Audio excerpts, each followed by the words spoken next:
Hello, hello, hello. You're tuning into another episode of The Wunderkind Show. Today's first topic, the Ravens have a problem. Look. You know what's crazy? I know I'm looking a little spiffier than usual. Coming from church, you know how it is. And I was thinking about something. I was really thinking about something. So, everyone's been talking about this draft, right? Right. And on top of everyone talking about this draft, everybody's been talking about who they want. They've been talking about who the Ravens should get, who the Ravens should move up to, or at least look into acquiring. They've looked at maybe trading some picks for certain players. But you know what the funny thing is? And I know that this comes off as me being almost anti-Raven, but it's not. It's me being honest. None of that matters even a little bit. Y'all know I like, you might see him on Twitter sometime, Hoodie Likely. And it's one of my guys from the Rebel Ravens.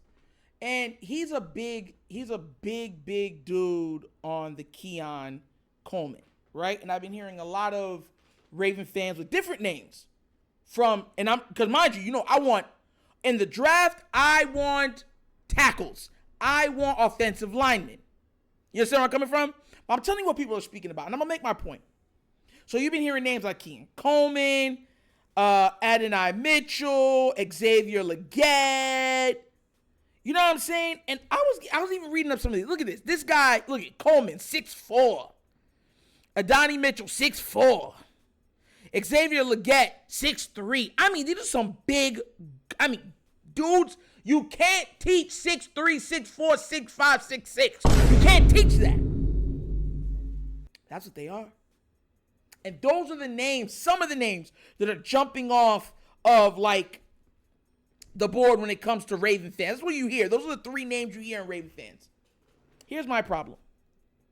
If any of those guys, even if they don't go tackle like how I want them to go tackle, if any which one of those guys have even this much of things that the Ravens deem not Raven material, we will never see them on this team.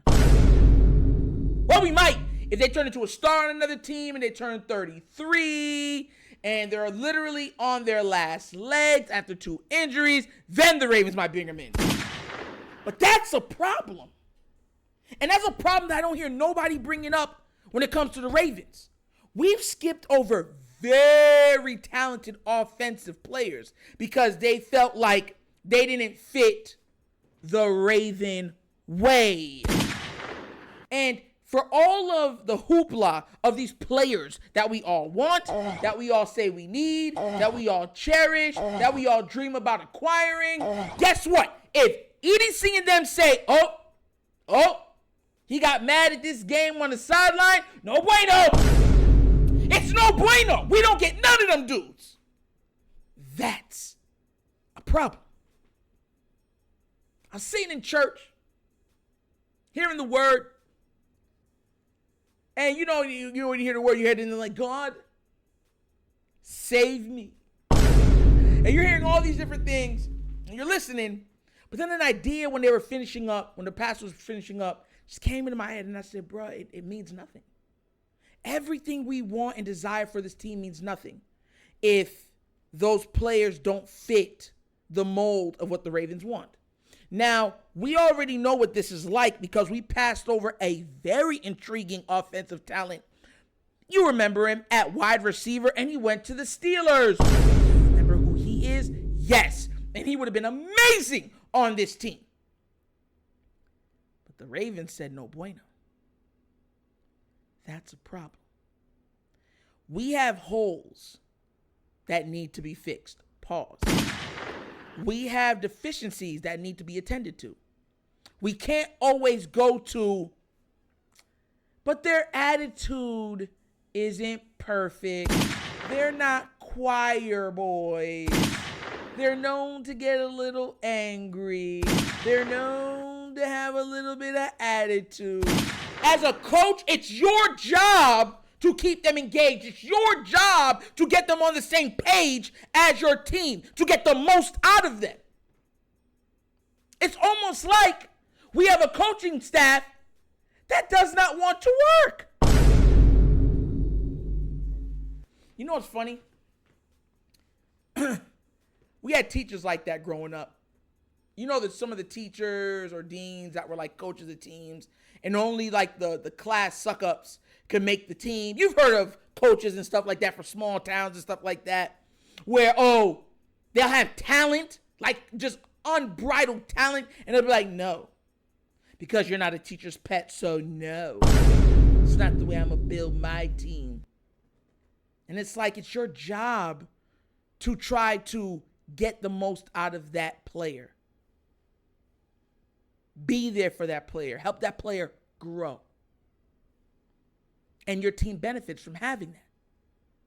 This notion that everything has to be perfect. They got to be singing, Kumbaya, my Lord, Kumbaya.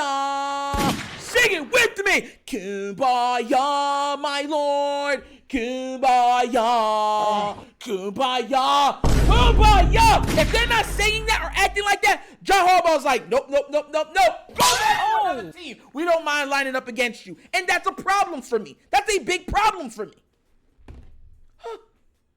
And listen, I'm not being facetious in this. I'm being honest. There are players that aren't perfect. You've heard the stories. They come out a little rough around the edges. And some of them, they have guidance. Some of them need more guidance. And you've seen how many coaches be that for that player, and that player flourish under them. Become staples in that franchise's history. The NFL is rife with it. Why not the Ravens? Why not? Just because they don't sing Kumbaya, just because they don't speak proper, just because of all these different things, still give them a chance if they have the ability. I'm not saying draft a whole draft class or a whole team of players I won't listen to. You know. But if a player has undeniable talent, and you know they have undeniable talent, and talent-wise they're high up on your board, for the only reason you're not going to give them a shot, the only reason you're not going to look at them, the only reason you're not going to make them wear purple is because you're saying, their attitude seems a little iffy, no bueno. That's a problem! And it's a problem that the fans have let them get away with for way too long. Think about it. When Lamar was even drafted, people were surprised. They're like, we got Lamar Jackson? Y'all serious? Huh? Yo, I remember the draft. Everyone's like, they really got that Lamar? Hey, yo, because it doesn't fit their MO. And that's my thing. Sometimes taking the flight, sometimes going a little away from what you do can benefit you. And if you want to move and do everything through the draft, that's the way you have to do it. You just can't always get these high, super, extremely high character guys that on a list of the top 10, they're 20, and you're like, oh, but they're such a great locker room guy. Like, no.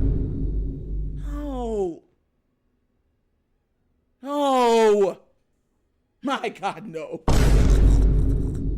But what do you guys think? Do you think that this is a Raven problem? Do you think this has been a problem with us for a while that has yet to be addressed? Let me know what y'all think down in the comment section, all right? All right? But as always, that's an episode of The Wunderkind Show! Thank you for watching. Y'all know how we get down. We have fun and we laugh. But everything we talk about rooted in what? Facts and truth.